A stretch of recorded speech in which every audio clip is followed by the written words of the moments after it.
David in David's Park direct the wind in David's Park or in America or around the world? And the answer to that question is no. David and David's Park and the Kuhns and David's Park family and friends, we do not direct the wind in David's Park or in America. God does.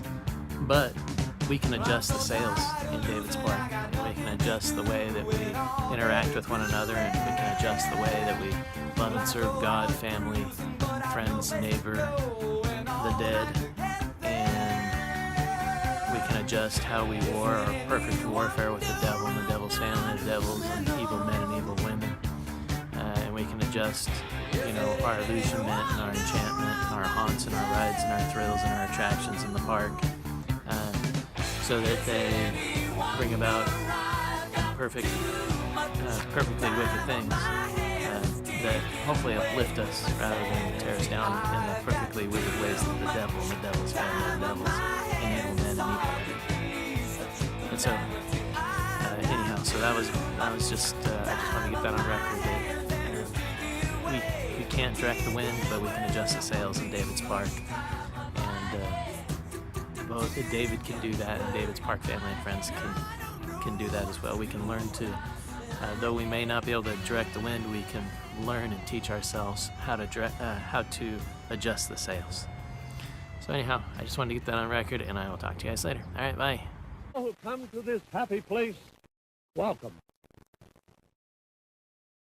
You ever just stop and ask yourself, why is it so clean here? Well, probably not, but let me tell you there is a reason. Disneyland in California receives on average 16 million visitors every single year, and Walt Disney World on the other hand gets about 1 million more. With all of those people from all over the world coming through those gates every single day, you have to ask yourself, with all the merchandise and food sold, how does Disney manage all that waste? All that trash that people don't want, and how do they keep the parks pristine and beautiful year-round? These theme parks are never really closed during the day, so there has to be people behind the scenes making the magic for all of us. And that's what we will be talking about today. Keeping Disney clean, but more so than that, keeping the walkways, the buildings, the attractions, all of those in pristine condition. I mean, just look at these buildings. They look like they opened up to the public yesterday. Well, most of the time. From the late night crews who come in and tediously repaint all the park benches, all the way to the custodial staff who come in after the park is closed and clean up all of our messes. This is how everyone contributes to keeping Disney clean.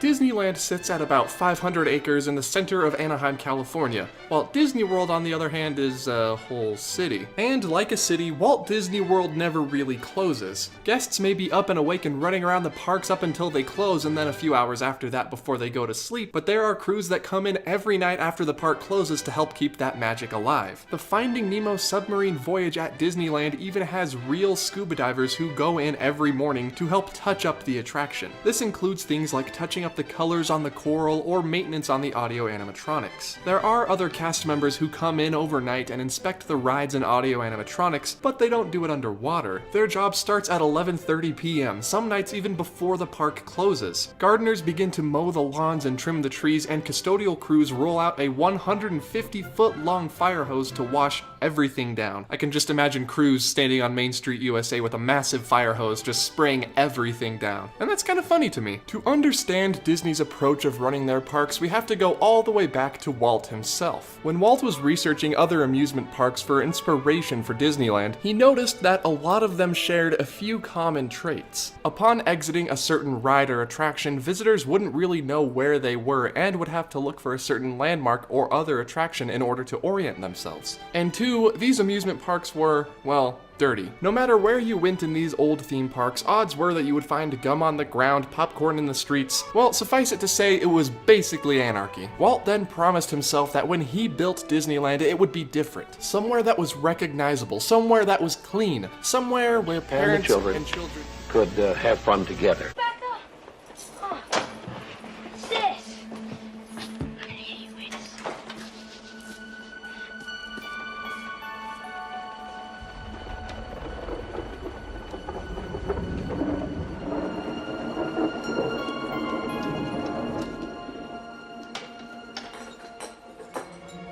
Chuck! I will touch it. touch it? I know you didn't touch it. Get over here. Don't touch it, Chuck. Mike, hold this. Why me, Mike? Mike, take this up here. There's a real big ball, you know, and it's got this big thing.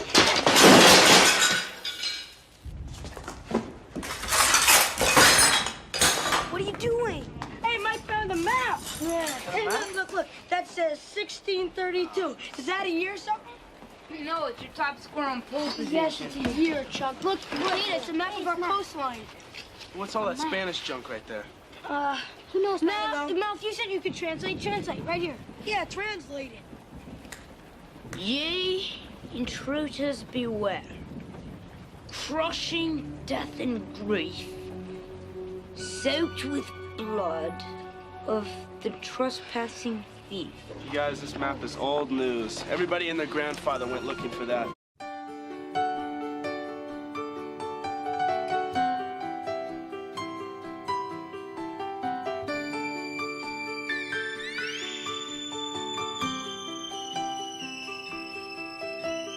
Lady, when you're with me, I'm smiling.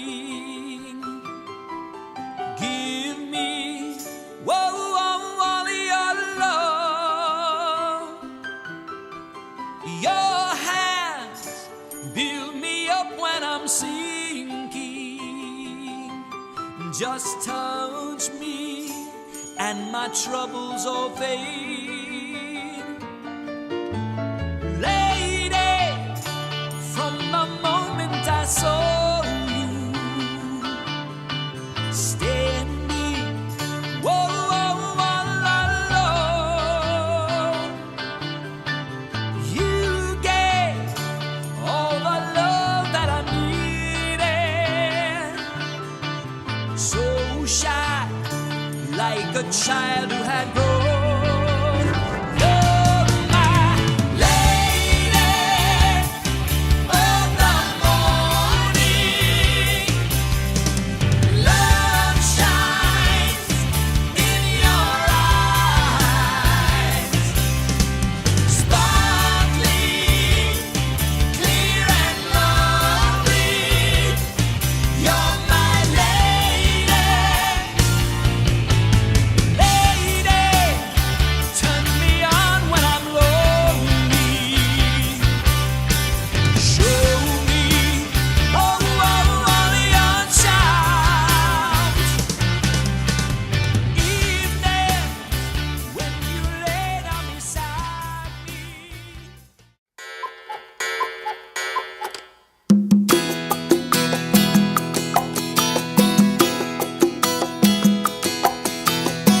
El relojito cucú sonaba, papá besó mi frente, me dijo buenas noches hijito y me apagó la luz. Oye cucú, papá se fue.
mamá.